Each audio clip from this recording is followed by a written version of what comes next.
Hello दोस्तों, स्वागत है आपका अपने परिवार में। दोस्तों, आज हम लोग बात करने वाले हैं आरआरबी जेई की। जैसा कि आपको पता है, फॉर्म वगैरह आपने भर दिए होंगे, लास्ट डेट अगस्त लास्ट में थी। अब आपको मेन करनी है तैयारी। ठीक है, तो तैयारी के लिए आपके मन में कई डाउट होंगे, क्योंकि ऐसा होता तो है नहीं कि हम लोग 2 साल 4 साल से आरआरबी जेई की तैयारी कर रहे हैं, क्योंकि रेलवे का कोई भरोसा नहीं होता। जब वैकेंसी आती है तभी हम अपनी प्रिपरेशन शुरू करते हैं, स्पेशली आरआरबी जेई के हिसाब से। हो सकता है आप एसएससी जेई की तैयारी पहले से कर रहे हो, या आप किसी technical exam वाईजैक steel ISRO IUCL की तैयारी आप कर रहे हैं।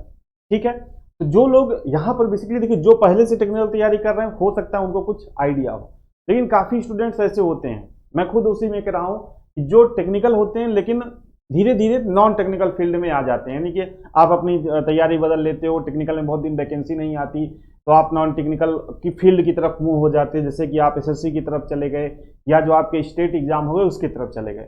उनके मन में काफ़ी डाउट रहता है कि भाई अगर हम, क्योंकि अच्छी खासी पोस्ट है, और पिछले अगर आप कट ऑफ देखेंगे 2019 की, तो वहाँ पर 65 से 70% पे सिलेक्शन हो जाता है। तो हर स्टूडेंट को लगता है कि भाई हम इतना ला सकते हैं, अगर हम मेहनत करें तो हम इतना जो परसेंटेज है, क्योंकि आप देखोगे 65 से 70% आप लाओगे सीबीटी 1 क्वालिफाई हो जाएगा। और 65 से 70% पे अगर आप मैकेनिकल की मैं कट ऑफ देखूँ पिछले साल की जोन की, तो आपने ये सारी चीज़ें देख रखी होगी। 95 से लेके 100, 95 से लेके 105 के बीच में कट ऑफ रहता है, और 150 नंबर में से आपको इतने नंबर लाने रहते हैं। परसेंटेज निकालोगे तो आपका लगभग 70% के आसपास आएगा। तो जो स्टूडेंट्स टेक्निकल फील्ड का है लेकिन वो तैयारी छोड़ चुका है, नॉन टेक्निकल में आ चुका है, लेकिन टेक्निकल की उसको लगता है कि यार मैं कर सकता हूँ, मैंने अच्छे कॉलेज से करा है, मैंने कभी जेई वगैरह तैयारी करी है, या मेरे पास बुक्स वगैरह सारी पड़ी हुई हैं, तो उसके मन में सोच रहता है भाई शुरू कैसे करें तैयारी, या मैकेनिकल अगर हमको पढ़ना है तो उसके लिए बेस्ट बुक क्या होगी। तो उसी के बारे में हम लोग यहाँ पे बात करने वाले हैं। मैंने आपको बता दिया स्टूडेंट कैटेगरी क्या होने वाली। जो लोग टेक्निकल काफ़ी दिनों से छोड़ चुके हैं या नॉन टेक्निकल की तरफ मूव कर चुके हैं, उनके मन में एक ये है कि भाई मैं कर सकता हूँ, 70% के आसपास में मार्क्स यहाँ पे ला सकता हूँ। तो बेसिकली ये वीडियो उनके लिए है। जो लोग टेक्निकल से जुड़े हैं उनको नॉर्मली किताबें पता होती है कि कौन सी किताबें यहाँ पर होनी चाहिए। तो आज हम लोग बात करने वाले हैं बुक्स की। अगर सीबीटी 1 की हम लोग यहाँ पे बात करें तो सीबीटी 1 के बारे में बहुत ज़्यादा चर्चा नहीं करेंगे। ठीक है, आपको पता ही होगा सीबीटी 1 का जो सिलेबस है, आपका मैथ आना है भाई 30 क्वेश्चंस। ठीक है, मैथ आपके 30 क्वेश्चंस आने हैं, रीजनिंग आपकी 25 क्वेश्चंस आनी है, साइंस आपकी 30 क्वेश्चंस आनी है, और जनरल अवेयरनेस 15 क्वेश्चन आनी है। ये आपको चीज़ें पता है। अगर बात करते हैं सीबीटी 2 की, ठीक है, अगर हम लोग बात करते हैं सीबीटी 2 की, तो सीबीटी 2 में पहला तो है आपका कंप्यूटर। ठीक है, कंप्यूटर आपका कितना है, कंप्यूटर आपका 10 मार्क्स का है। फिर इसके बाद बात करते हैं इन्वायरमेंट। ठीक है, इन्वायरमेंट आपका 10 मार्क्स का है। इसके बाद बात करें फिजिक्स एंड केमिस्ट्री, इसमें बायो नहीं आएगा, फिजिक्स एंड केमिस्ट्री की बात करें तो ये आपका 15 मार्क्स का है। और देन चौथा आपका क्या है, जनरल अवेयरनेस, ये आपका 15 मार्क्स का है। तो 50 मार्क्स के आपका नॉन टेक्निकल सीबीटी 2 में भी रहने वाला है। अब बात करें यहाँ पर जो टेक्निकल आना है, ठीक है, यहाँ पर जो सबसे मेजर रोल प्ले करने वाला है आपके सिलेक्शन में, वो जो टेक्निकल है, टेक्निकल प्ले करने वाला है। टेक्निकल आपका 100 क्वेश्चंस यहाँ पर आएगा। तो आपका नॉन टेक्निकल कितना भी अच्छा हो, लेकिन 50 में से आप 30 से 35 मार्क्स से ज़्यादा नहीं कर पाओगे, यह आपको भी पता है। अगर आपका नॉन टेक्निकल आपका कितना भी अच्छा हो, नॉन टेक्निकल आपका कितना भी अच्छा हो, आपको भी पता है कि इसमें बेसिकली जीएस ही है, computer, environment, physics and chemistry और जनरल अवेयरनेस, बेसिकली ये जीएस ही। और जीएस में अगर आप 30 नंबर भी यहाँ पे स्कोर कर लेते हैं तो बहुत अच्छी बात है। जिसका बहुत अच्छा होगा जीएस वगैरह ये सारी चीज़ें, वो 30 से 35 लाएगा, और इससे ऊपर जाना बहुत मुश्किल टास्क हो जाता है। और आपको टारगेट लेके चलना है। अगर आप जेई में सेलेक्ट होना चाहते हैं, बेसिकली जेई में अगर इस बार सेलेक्ट होना चाहते हैं, पिछली बार तो 94, 95, 96 पे नंबर पर सिलेक्शन हुआ है जोन वाइज, ठीक है, तो इस बार आप टारगेट रखो भाई 100 प्लस, 100 से 105 के बीच का आपको टारगेट रखना होगा। ये बात आप ध्यान रखिएगा, 100 से 105 के बीच का। आप इससे ऊपर ले जा सकते हैं, बहुत अच्छी बात है। ठीक है, अगर आपके टेस्ट में से ज़्यादा नंबर आ रहे हैं, बहुत अच्छी बात है। 110, 20 का मैं यहाँ पे जेन्युइन बातें कर रहा हूँ। कोई कहेगा 130 लाओ, 120 लाओ, नहीं। पिछले साल का आप जोन वाइज कट ऑफ उठा के देखोगे तो 95, 100, 102, 105, 107, 108 इसी तरीके से जो है आपका हुआ है। तो 100, 105 न करके आप 105 प्लस कर लो यहाँ पर। ठीक है, 105 प्लस आप यहाँ पे लाओ। ठीक है, तो अब देखो, अगर आप यहाँ से 35 मार्क्स भी लाते हो, 35 मार्क्स भी लाते हो, तो कितने मार्क्स बच गए भाई आपके, 35 5 40, ठीक है, 65 5 70, यानी कि 100 में से 70 क्वेश्चंस आपको यहाँ पर करने होंगे। अगर आप यहाँ पे 35 मार्क्स लाते हो तब, तो 100 में से 70 मार्क्स 1/3 नेगेटिव मार्किंग, तो आसान नहीं रहने वाला। ठीक है, अब ज्यादा वेट न करते हुए बात करते हैं बुक्स की। ठीक है, अब यहाँ पर देखो भाई, मैंने आपसे पहले भी कहा कि मैं उन स्टूडेंट्स पे बेसिकली फोकस कर रहा हूँ जो या तो तैयारी छोड़ चुके हैं या जो पूरी तरीके से नॉन टेक्निकल की तरफ मूव हो चुके हैं, क्योंकि जो यार टेक्निकल पढ़ रहा है उसको आधी से ज्यादा जानकारी है। ठीक है, अब बात करोगे आप थियरी की कि भाई थियरी हम कहाँ से पढ़ें। भाई अगर मैं आपसे कहूँ कि CBT 1 भी पढ़ना है आपको इसी महीने में, इन्हीं 6 महीनों में, और CBT 2 अगर आप थियरी पढ़ने पे आ जाओगे तो आप कोई बुक नहीं कंप्लीट कर पाओगे। बहुत लोग थियरी की ही बुक बता रहे हैं। तो थियरी के लिए क्या कॉन्सेप्ट है, अगर आपने कभी जेई वगैरह की तैयारी कर रखी हो तो उसके नोट्स, नहीं तो जो आपके कॉलेज के नोट्स हैं उसके नोट्स वो आप करो। और दूसरी चीज, जो आपने अपने इंस्टीट्यूट में या कॉलेज में बुक्स पढ़ रखी हैं आप उसको प्रेफर करो। Same to same book, same to same, यहाँ पे कोई अलग सी जेई का बुक नहीं है। अगर आप थियरी पढ़ना चाहते हो, ध्यान से मेरी बात समझिएगा, अगर आप थियरी पढ़ना चाहते हो तो जो आपने बुक्स अपने कॉलेज टाइम में पढ़ रखी है, जैसे मान लो मैकेनिक्स के लिए आपने जेके गुप्ता पढ़ी तो आप उसको ले लो। ठीक है, सोम के लिए आपने आर.के. राजपूत पढ़ी तो आप उसको पढ़ लो। मटेरियल साइंस के लिए भारत भारती की हिंदी में, क्योंकि हम लोग हिंदी मीडियम से हैं, भारत भारती के लिए अगर हिंदी मीडियम की आपने कोई बुक पढ़ी तो आप उसको ले लो। और सिलेबस आपके सामने होना चाहिए, जो चीज सिलेबस में है वो आप कवर करो उसी बुक से, देन उसके बाद MCQ कर। अब बात करते हैं कि प्रैक्टिस कहाँ से करनी है या जो क्वेश्चंस आते हैं वो कहाँ से बनते हैं, किस तरीके से। तो सबसे पहली बुक है, सबसे 3 बुक्स है मेरे पास। कितनी बुक्स मैं आपको बताने वाला हूं, मैं आपको 3 बुक्स यहां पर बताने वाला हूं। कितनी बुक्स बताने वाला हूं भाई, 3 बुक्स। 3 बुक्स। मैंने आपसे कहा कि थियरी अगर आप पढ़ते हो तो जो बुक आपने पहले पढ़ रखी है कॉलेज टाइम में या आपने कभी जेई की प्रिपरेशन करी है उस टाइम में, सेम बुक को आप फॉलो करो। सिलेबस बहुत लेंथी नहीं है कि पूरी पूरी बुक आपको खत्म करनी पड़ेगी, सोम की पूरी बुक पढ़ रहे हैं, मैकेनिक्स की पूरी बुक पढ़ रहे हैं, नहीं। जो सिलेबस में है बस थियरी से वो सिलेबस आप, कोई भी बुक आपके पास हो सब्जेक्ट की, उससे कवर कर लो। पहला जो बुक आता है ये यूथ कंपटीशन का है। ठीक है, ये इस बुक की सबसे बड़ी खासियत क्या है कि टेक्निकल पढ़ने से बड़ी दिक्कत क्या आती है, हिंदी इंग्लिश, क्योंकि काफी लोगों को इंग्लिश पढ़ने में समस्या होती है। ये बुक जो है आरआरबी जेई का है, previous year paper mechanical and allied engineering का, और इसमें चैप्टर वाइज MCQ है। और दूसरी चीज इसकी खासियत ये है कि ये बुक इंग्लिश में भी आता है और हिंदी इंग्लिश दोनों में आता है। तो ये जो बुक मेरे पास है ये आपका बाइलैंग्वेज लैंग्वेज में है।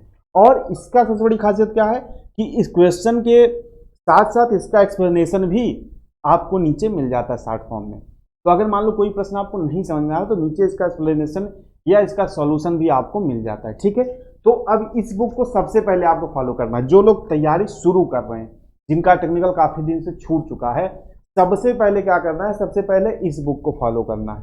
थोड़ा सा अपने दिमाग को टेक्निकल, अगर आप जैसे बंद हो चुका है, आप भूल चुके हो, ठीक है, काफी दिनों से आप टेक्निकल नहीं पढ़े हो, तो इस अपने दिमाग को खोलने के लिए थोड़ा सा बुक से थियरी पढ़ी। जैसे मान लो थर्मल पढ़ना है, तो कोई थियरी का आपके पास बुक है थर्मल का, तो थर्मल से थोड़ी सी थियरी पढ़ी आरआरबी जेई के सिलेबस के हिसाब से, और देन इसमें थर्मल क्वेश्चन की प्रैक्टिस कर ली। ठीक है, तो पहला बुक तो ये हो गया। आप कोशिश करो कि इस चीजों को समझने का प्रयास करो। जब आप 1 महीना 2 महीना पढ़ लो इन चीजों को, तो देन उसके बाद दूसरा बुक आता है आपका RS खुरमी, एकदम न्यू एडिशन है। ठीक है, तो आपको परेशान होने की जरूरत नहीं है। इसके 2 एडिशन आते थे, एक ब्लू वाला एडिशन आता था जो कि बहुत पहले था, देन उसके बाद एक एडिशन और आया था जिसका व्हाइट कवर था पूरा। ये लेटेस्ट एडिशन है। ठीक है, ये लेटेस्ट एडिशन है। अभी इसके पहले वाला जो एडिशन आता था वो 5000 क्वेश्चंस का था। यहाँ पर टोटल कितने क्वेश्चंस कर दिया है, यहाँ पे टोटल आप देखोगे तो 6000 क्वेश्चन यहाँ पे कर दिया है। तो RS खुरमी का बुक है। बेसिकली जो है डायरेक्टली क्वेश्चन भी इससे फंसते हैं। आरआरबी जेई में आप देखोगे तो डायरेक्टली क्वेश्चन भी पढ़ते हैं। और इस बुक की सबसे बड़ी खास की बात क्या है, ठीक है, मैं लिखता चल रहा हूँ। ठीक है, मैं आपको थोड़ा लिख के ही बता देता हूँ। पहला बुक तो मैंने आपको दिखाया YCT, इसे बोलते हैं youth competition time, RRB JE previous year chapter wise. Previous year कैसा है, ये चैप्टर वाइज है। चैप्टर वाइज जो प्रीवियस ईयर क्वेश्चंस आए जेई वगैरह में 2008 में 2019 में, वो आपको मिल जाएंगे। पहला आपको बुक ये करना है। दूसरा है आपका RS खुरमी। ठीक है, RS खुरमी और जेके गुप्ता एक संयुक्त बुक है, लेकिन RS खुरमी के नाम से जानी जाती है। तो इसमें आपको क्या मिल जाएगा, इसमें आपको थियरी मिल जाएगा, प्लस ऑब्जेक्टिव मिल जाएगा। ठीक है, तो इसमें जो भी सब्जेक्ट आपका होगा, जैसे थर्मल है, सोम है, ठीक है, इंडस्ट्रियल इंजीनियरिंग है, प्रोडक्शन है, तो सबसे पहले इसका थ्योरी दिया होता है और देन इसके बाद इसके एमसीक्यू दिए रहते हैं। और ये बुक है आपका इंग्लिश में। ठीक है, इसीलिए मैंने, अगर आप कहा कि आप हिंदी मीडियम के छात्र हैं, अगर आप इंग्लिश से पढ़े हैं तो आप इस बुक को प्रीफर करिए, कोई दिक्कत नहीं है। बीटेक है, इंग्लिश से फैमिलियर है, कोई दिक्कत नहीं। लेकिन अगर आप डिप्लोमा है, इंग्लिश से उतना फैमिलियर नहीं है, तो आप इस बुक से शुरुआत करिए। ये आपका है Hindi plus English, Hindi plus English, ये बुक आपका हिंदी प्लस इंग्लिश है। दूसरा हो गया आपका आरएस खुरमी। ठीक है, दूसरे नंबर पे। तीसरे नंबर पे क्या है? तीसरे नंबर पे ये बुक है। ठीक है, तीसरे नंबर पे ये बुक है डीएस कुमार। ये बुक है जो है डीएस कुमार की। ठीक है, डीएस कुमार, आप इसका स्क्रीनशॉट वगैरह चाहो तो ले सकते हो। अब देखो, आपके पास दो ऑप्शन है, या तो आप डीएस कुमार प्रेफर करो, ये देखिए यहाँ पर डीएस कुमार का नाम लिखा है, ये डीएस कुमार ये बुक है, या तो आप डीएस कुमार प्रेफर करो, या आपके पास दूसरा ऑप्शन क्या है? आरके जैन। आरके जैन, अब क्योंकि मैं शुरू से थोड़ा सा यही बुक पढ़ा हूँ थोड़ा बहुत, तो मुझे यही लगता है भाई एक बार थोड़ा सा पढ़ा हूँ, कुछ भी मैं पूरी नहीं पढ़ पाया हूँ, ये आपको पहले बता दूं, लेकिन थोड़ा सा पढ़ा हूँ तो ये लगता है कि यही मेरे लिए सुटेबल है ज़्यादा। आपके पास ऑप्शन है। ठीक है, अब मैंने आपको ये जो बुक्स के क्रम बताए, आपको इसी क्रम में लेना। अगर आप डीएस कुमार या आरके जैन पहले लेके चले आओगे तो उसमें जो क्वेश्चंस का लेवल है वो मॉडरेट टू हाई है। ठीक है, आपको नहीं समझ में आएगा अगर आप थोड़ा सा, मैंने आपसे पहले भी कहा कि बेसिकली हम लोग डिस्कस कर रहे हैं जो काफ़ी दिनों से छोड़ चुके हैं स्टडी, टेक्निकल स्टडी नहीं, टेक्निकल, या अब तैयारी करना चाहते हैं, नए स्टूडेंट जो हैं वो भी तैयारी करना चाहते हैं, तो आपको इसी सीक्वेंस में बुक को पढ़ना है। इस सीक्वेंस में आप पढ़ोगे तो आपको इजीली चीज़ें समझ में आएंगी। इसका लेवल क्या है? थोड़ा सा सिंपल है, प्रीवियस ईयर क्वेश्चंस है, हिंदी प्लस इंग्लिश है, विथ सॉल्यूशन है। ये क्या है? विथ सॉल्यूशन है, तो आपको आसानी से चीजें समझने में दिक्कत नहीं होगी। देन उसके बाद आरएस खुरमी है, थोड़ा इससे हाई लेवल का है, इंग्लिश लैंग्वेज में है, तो देन इसके बाद आप इसको थोड़ा सा पढ़ लो, पूरा मत ही पढ़ो लेकिन थोड़ा सा एक माइंड मेकअप बनाओ, सब्जेक्ट वाइज लेके चलो आप, ये नहीं कि पूरी किताब करनी, सब्जेक्ट वाइज लेके चलो। जैसे आपने थर्मल इससे पढ़ लिया तो देन इससे थर्मल कवर करना है, फिर इससे कवर कर लिया तो अब इससे कवर करना है, या तो इससे या तो इससे। आपके पास इसमें दो ऑप्शन है, चाहे आप डीएस कुमार लो चाहे आरके जैन लो, आप इनमें से दो में से कोई किताब आप ले सकते हो। ठीक है, तो ये तीन बुक्स बेसिकली हैं। बस आपको यही करना है, जितना आप इसकी प्रैक्टिस करोगे, जितने ज़्यादा इन क्वेश्चंस की प्रैक्टिस करोगे, उतना ज़्यादा आपका सिलेक्शन का चांस रहेगा। ठीक है, और बाकी थियरी की बुक अगर कोई बता रहा है कि ये ले लो वो ले लो, और जा रहे हो आप मार्केट से मोटी मोटी किताबें खरीद के ला रहे हो, तो मेरे भाई कोई मतलब नहीं है, आप पढ़ भी नहीं पाओगे। ठीक है, उसको, और आपका पैसा भी फंस जाएगा। मैं आपको सिंपल कहूँ, थियरी के लिए आप बेसिकली किसी के नोट्स बाई कर लो, कोई कोचिंग सेंटर का नोट्स सेल करता हो तो नोट्स ले लो, लेकिन नोट्स क्या है, वो उसका उसी का नोट्स है तो उसी को समझ में आएगा। तो बेसिकली मैं कह रहा हूँ, आपने डिप्लोमा किया हो या डिग्री किया, आपके पास जो आपने कॉलेज में कोई तो बुक पढ़ी होगी, कुछ ना कुछ चीज़ें तो आपको उसकी याद होंगी, तो उसी बुक को आप प्रेफर करिए। ठीक है, कोई अलग से कह रहा है कि इंडस्ट्रियल के लिए ये बुक जाओ ले आओ, या सोम के लिए मैंने तो इस बुक से पढ़ के सिलेक्शन लिया, तो भाई उसने लिया, आप लेकिन उस बुक से आप सोच रहे हो अभी मैं बुक लेके आऊँ, उस बुक को खरीद के लाऊं और उसको पढ़ के सिलेक्शन तो नहीं ले पाओगे। ये तीन ऑब्जेक्टिव जो बुक हैं, इस पर आप ध्यान रखिएगा, ज़्यादा ज़्यादा प्रैक्टिस करिए, क्वेश्चंस करिए, और साथ ही साथ जो आपके पास थ्योरी की कोई प्रीवियस बुक जो आपने पढ़ रखी है, कोचिंग मान लो जेई का कोचिंग नहीं भी किया है तो प्रीवियस कॉलेज में तो पढ़ा होगा, कॉलेज में कोई बुक आपने पढ़ा होगा, उसी बुक को आप प्रेफर करिए पढ़ने के लिए। ठीक है, तो वही आपको काम करेगा। तो ये तीन है, और अपना टारगेट रखिएगा दोस्त, अगर मैकेनिकल में सिलेक्ट रहना चाहते हैं, किसी भी लोअर पोस्ट अगर आप चाहोगे, कोई भी पोस्ट चाहोगे, तो 105 प्लस पे आपको लोअर पोस्ट मिल जाएगी। ठीक है, बाकी पोस्ट के अकॉर्डिंग अगर आपको भाई डीएमएस वगैरह चाहिए और उससे अच्छी पोस्ट चाहिए तो आप 120-25 का टारगेट रखो, लेकिन आप सिंपल ये चाहते हो मेरा सिलेक्शन हो जाए जेई में, तो 105 प्लस मिनिमम आपको रखना पड़ेगी। यूआर की मैं बात कर रहा हूँ, बाकी अगर आप यूआर ओबीसी लगभग सेम ही जाता है, बाकी अगर आप SC ST वगैरह हो तो आप इसमें से 5 नंबर आप कम कर सकते हो, 5 नंबर 10 नंबर आप कम कर सकते हो। ठीक है, तो इतना टारगेट 30-35 आप यहाँ से टारगेट करो और 70 से 75 आप यहाँ टारगेट करो, जो कि पॉसिबल है। ठीक है, जो कि पॉसिबल है, किया जा सकता है। ठीक है भाई, तो ये बुक्स थी, मैं आपको फिर से एक बार बुक दिखा दे रहा हूँ। एक ये यूथ कंपटीशन की है, ये यूथ कंपटीशन की बुक है, इसके बारे में मैंने यहाँ पे लिख दिया, ये आप देख लो एक बार। ठीक है, ये इंग्लिश लैंग्वेज में आती है और हिंदी प्लस इंग्लिश दोनों में आती है, तो जो आपको सुटेबल लगे आप ले लो। ठीक है, दूसरी बुक आपकी ये है आरएस खुरमी मैकेनिकल इंजीनियरिंग, और देन इसके बाद क्या है आपकी DS कुमार।